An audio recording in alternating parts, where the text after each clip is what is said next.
Finalement, pourquoi me faire confiance? Vous avez autour de vous des amis, des collègues de travail, de la famille. Il vous est arrivé, peut-être, assez probablement, de dire « Ah, j'ai découvert un type, il s'appelle Asselineau. » Quoi? Il s'appelle Asselineau, inconnu au bataillon. Si, il est très sur Internet. Ah non, moi, je sais pas, moi j'ai jamais entendu parler de ça, jamais vu dans Le Monde, dans Le Figaro, pas entendu parler sur TF1, France Inter, non, je sais pas si... Qu'est-ce que tu nous as encore trouvé? Eh bien, ce type, il fait des conférences formidables.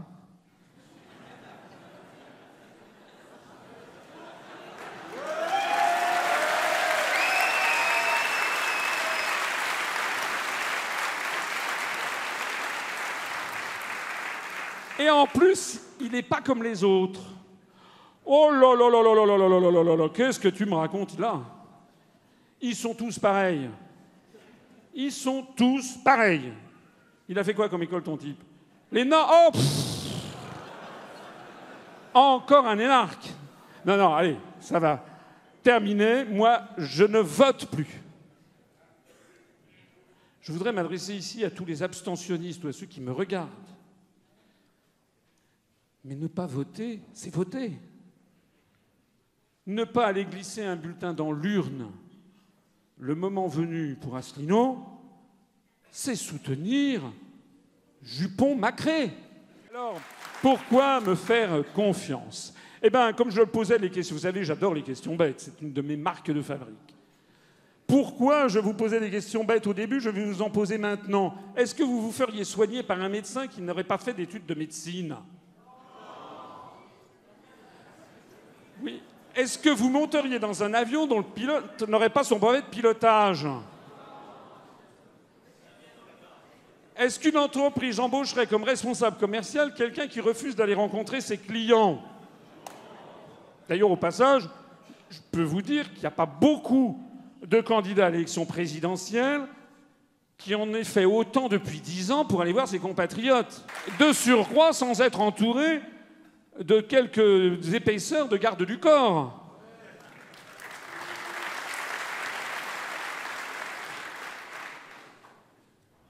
Il y en a encore moins qui vont voir des maires.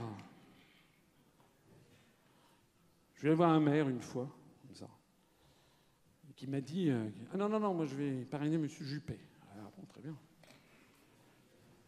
J'ai dit « Mais M. Juppé, il n'a pas besoin de vos parrainages. Il va en avoir 4000. Ah oui. Non, mais j'aime bien Juppé. » Alors j'ai dit « Mais oui, mais... Monsieur Juppé, il est venu vous voir? » « Ah bah non! » « Mais pourquoi non? »« Ah bah non! » »« Pourquoi non? » »« Bah parce qu'il y a d'autres choses à faire. » Je dis « Attendez, moi j'ai rien à faire. »« Ah non, j'ai pas dit ça. » J'ai dit « Si, en fait, vous pensez que moi j'ai rien à foutre. » Monsieur Juppé est retraité. Moi je suis en activité. « Oui, mais bon, voilà. » Alors je dis « Bon, ah, d'accord. Imaginons qu'il a... Il faut qu'il s'occupe d'un parti politique. Moi, parce que pour moi, ce n'est pas mon cas. Je dis, il vous envoie des collaborateurs pour venir... Ah ben non. Je dis, monsieur le maire, finalement, au moment où monsieur Juppé a besoin de vous, non seulement il ne vient pas vous voir, mais il n'envoie personne. Vous imaginez, s'il est élu, quand il n'aura plus besoin de vous...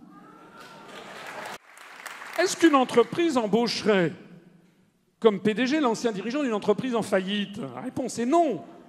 Je vous signale quand même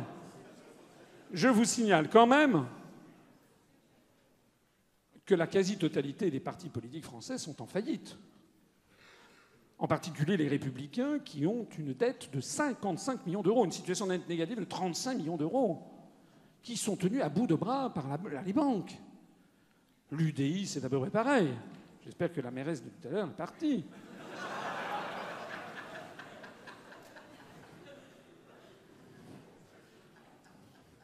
À Nouvelle-Donne, c'est encore mieux, puisque le Bureau national vient pour saisir le procureur de la République contre les agissements de son candidat à la présidence de la République, Larouturou. Les Verts sont en subclaquant, le NPA n'existe quasiment plus, je ne parle pas du Parti socialiste.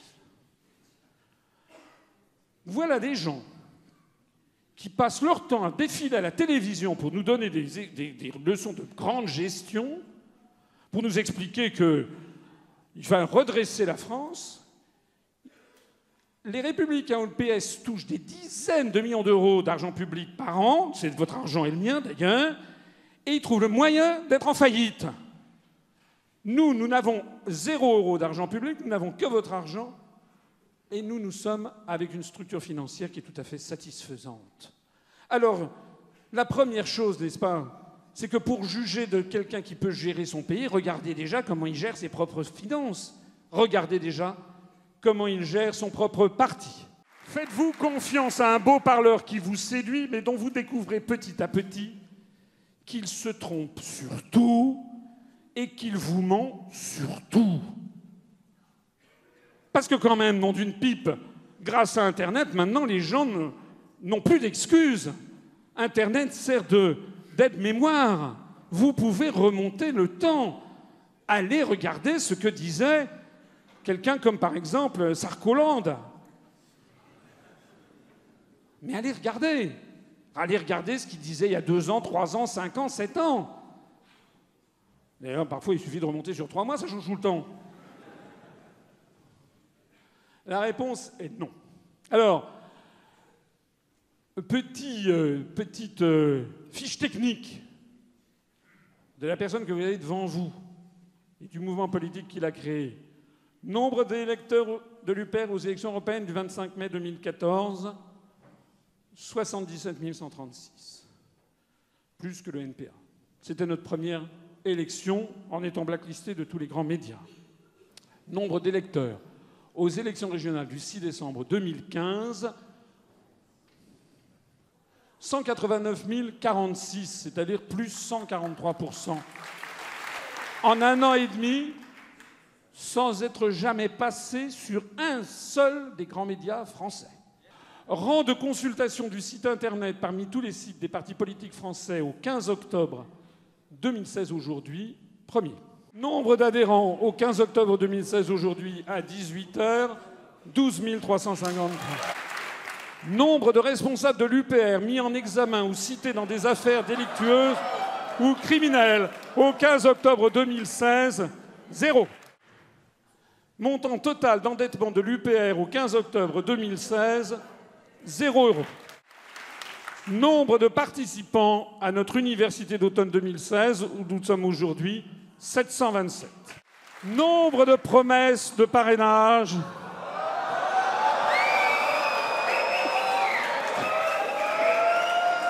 Pour l'élection présidentielle de 2017, au 15 octobre 2016, l'émotion est à son comble.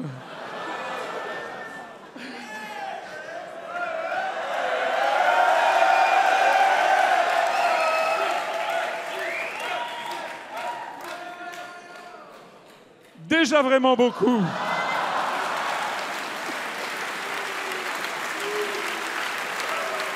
Mais pas encore assez. Je l'ai dit et je le redis, on en a beaucoup, mais nous n'en avons pas encore assez. Des promesses, hein.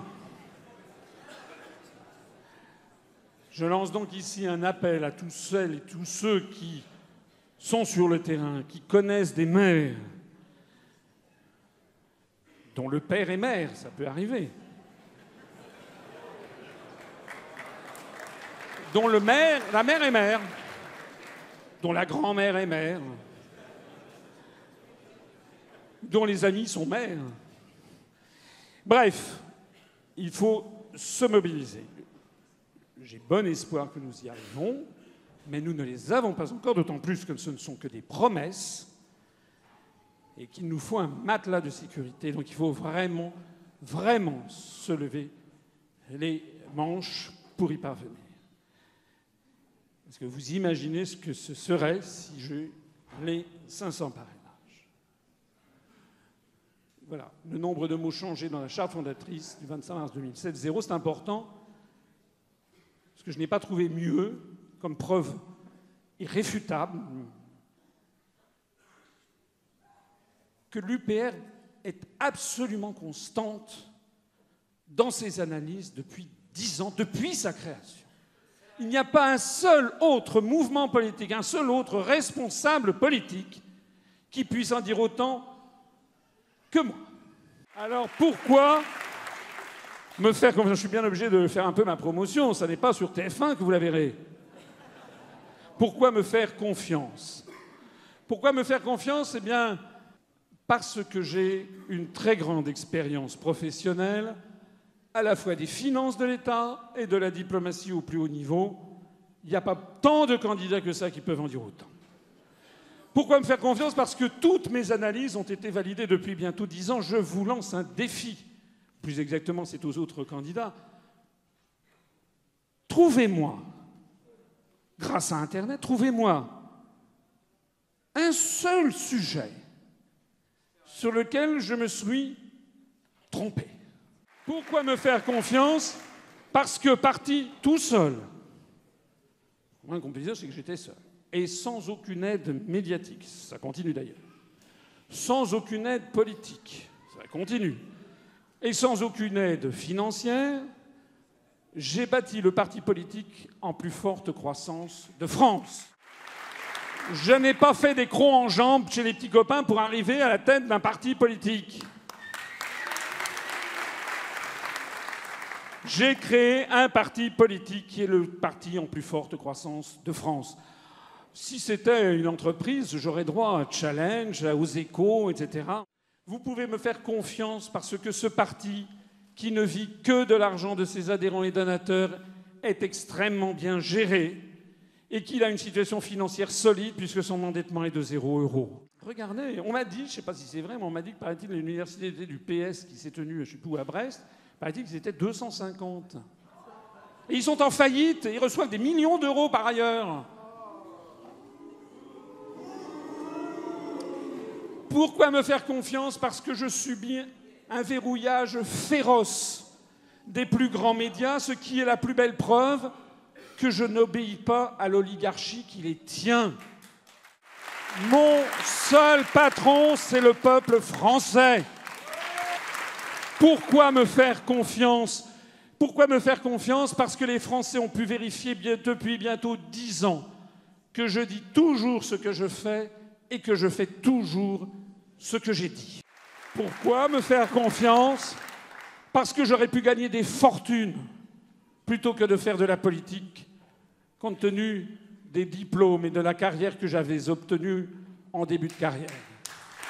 Si j'étais intéressé par l'argent, eh bien, je vous assure, il y a une chose qui est sûre, c'est que je n'aurais pas fait ce que je fais. Pourquoi me faire confiance? Parce que j'ai un casier judiciaire vierge et que je le présente à qui le veut.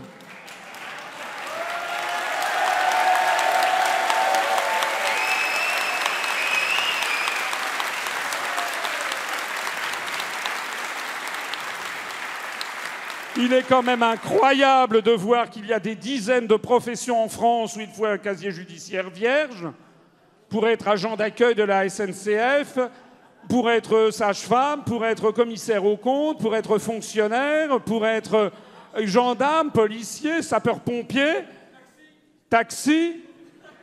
Mais pour être chef de l'État, on pourrait avoir un casier judiciaire qui serait noir comme du charbon. Pourquoi me faire confiance? Parce que je n'appartiens à aucun réseau. Je ne suis pas un young leader de la French American Foundation.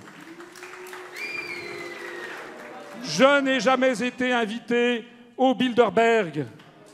Je n'ai pas été sélectionné par le Bilderberg pour être le prochain président de la République. Voilà pourquoi vous pouvez me faire confiance. Pourquoi me faire confiance? Parce que si j'ai consacré tant et tant d'efforts depuis 10 ans, parce que j'en ai vraiment consacré, et ça continue, c'est par amour. pour mon pauvre pays. C'est par respect pour toutes les générations qui l'ont bâti. Je pense souvent à des gens que j'ai aimés étant petit, des grands-parents, des grands-oncles, de grands-tantes, qui sont morts depuis longtemps et qui, souvent je pense à eux, je me dis, mais qu'est-ce qu'ils penseraient s'ils revenaient? J'ai consacré tant et tant d'efforts depuis bientôt 10 ans par la conviction que collectivement, nous n'avons pas le droit de laisser détruire la France. Alors on m'objecte, et on va m'objecter, que je serai un petit candidat. Mais c'est quoi un grand candidat, d'ailleurs? Je rappelle que pour l'article 7 de la Constitution, il n'y a pas de grands et de petits candidats. Il y a des candidats. Si pendant la campagne électorale, il est précisé que si un candidat décède, l'élection est reportée. On ne dit pas, si c'est un petit candidat, on peut continuer. C'est pas grave.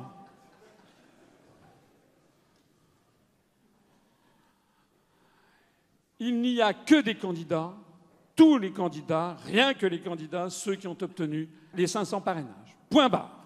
Ce sont les grands médias qui font la distinction entre les grands et les petits candidats, sur la base d'ailleurs de sondages électoraux parfaitement sujets à caution. On a vu d'ailleurs, vous avez vu enfin moi je ne l'ai pas regardé pour tout vous avouer, mais il y a eu un débat là, à la télévision sur les 7 des Républicains là. Ils vont avoir droit à des heures et des heures et des heures jusqu'au mois de novembre avec une couverture média énorme. Et puis, l'émission était à peine finie qu'on nous sortait déjà un sondage qui nous disait que M. Juppé avait triomphé. Tout est vérolé. Donc vous devez aller porter autour de vous la bonne parole, vous devez dire n'écoutez plus, c'est le poison. Le poison de la France, c'est ça. Ce sont les grands médias qui vous disent qu'il y aurait des grands candidats. Ce sont les propriétaires des grands médias qui promeuvent outrageusement tel candidat et qui font silence sur tel autre en espérant que cela va provoquer un phénomène autoréalisateur, ce que les Américains appellent self-fulfilling prophecy, la prophétie autoréalisatrice. Alors ça, c'est la mauvaise nouvelle, mais la bonne nouvelle, c'est que désormais les peuples regimbent.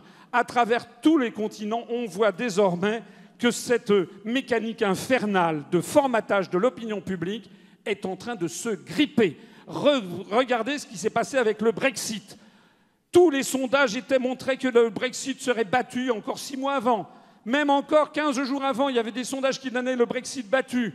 Tous les médias expliquaient que ce serait l'apocalypse et les Britanniques ont dit qu'ils sortaient de l'Union européenne. Regardez ce qui s'est passé avec Beppe Grillo en Italie qui n'était reçu par aucun média. Regardez ce qui s'est passé en Inde avec le nouveau Premier ministre, enfin nouveau, il était plus maintenant quelque temps, le Premier ministre Modi du Bharatiya Janata Party, c'est-à-dire du parti de la mer Indienne, qui est arrivé au pouvoir sans pratiquement jamais passer dans les médias, en étant seulement dans le bouche à oreille et sur Internet en Inde. Et regardez même ce qui est en train de se passer aux États-Unis, où finalement la compétition électorale est beaucoup plus étonnante que prévu. Même aux États-Unis, les peuples commencent à en avoir assez, à comprendre à quel point ils sont manipulés par les propriétaires justement des grands médias et par leurs prophéties auto-réalisatrices. Alors, ces grands candidats, est-ce qu'ils sont grands par leur sincérité politique ? Est-ce qu'ils sont grands par le respect de leurs promesses et de l'intelligence des Français? Mais non, ils sont minuscules. Est-ce qu'ils sont grands par leur connaissance approfondie, sérieuse de l'économie? Est-ce que ce sont des gens qui ont étudié en conscience les dossiers dont ils parlent? Est-ce que ce sont des gens qui connaissent bien les phénomènes monétaires? Est-ce que ce sont des gens qui connaissent sur le bout des doigts l'histoire de leur propre pays, l'histoire de France?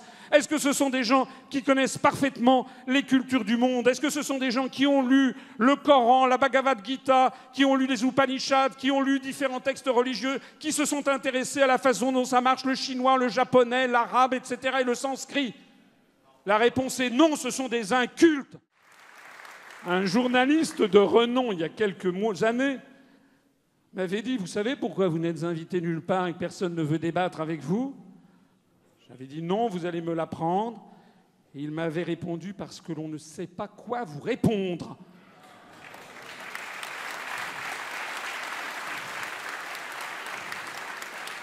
Est-ce que ces grands candidats sont grands par leur désintéressement et leur volonté de servir les Français? La réponse est non. Est-ce que ces candidats sont grands par la bonne gestion de leur parti politique et par leurs succès gouvernementaux? La réponse est non. Quand vous voyez ce qu'avait laissé comme trace M. Juppé, qu'on ose nous présenter comme un perdreau de la veille, alors qu'il y avait des millions de Français qui étaient descendus dans les rues, est-ce qu'ils sont grands pour tout ça? Non. Ce que les grands médias appellent un grand candidat, c'est tout simplement un candidat cynique qui a décidé une fois pour toutes que son patron, c'était l'oligarchie, que ce n'était pas le peuple français. En fait, le synonyme de grand candidat, c'est un bon domestique. Eh bien, il est temps de conclure. Je vous appelle à vous mobiliser dans tous les domaines pour les parrainages, pour faire connaître l'UPR au maximum tout autour de vous, pour dire « c'est trop grave ». Vous n'allez quand même pas encore voter, vous retombez dans le même piège. Vous n'allez pas encore voter Sarkozy ou Juppé ou Hollande ou je ne sais plus qui. Vous n'allez pas encore vous laisser enfumer par les médias. Fermez la télévision, n'écoutez plus la télévision, c'est un poison. Allez sur Internet et allez regarder. Nous allons faire quelque chose d'énorme. Parce que si je suis candidat à l'élection présidentielle, je peux vous garantir que nous allons faire quelque chose d'énorme. Et vous pourrez dire à vos enfants et à vos petits-enfants, j'y étais.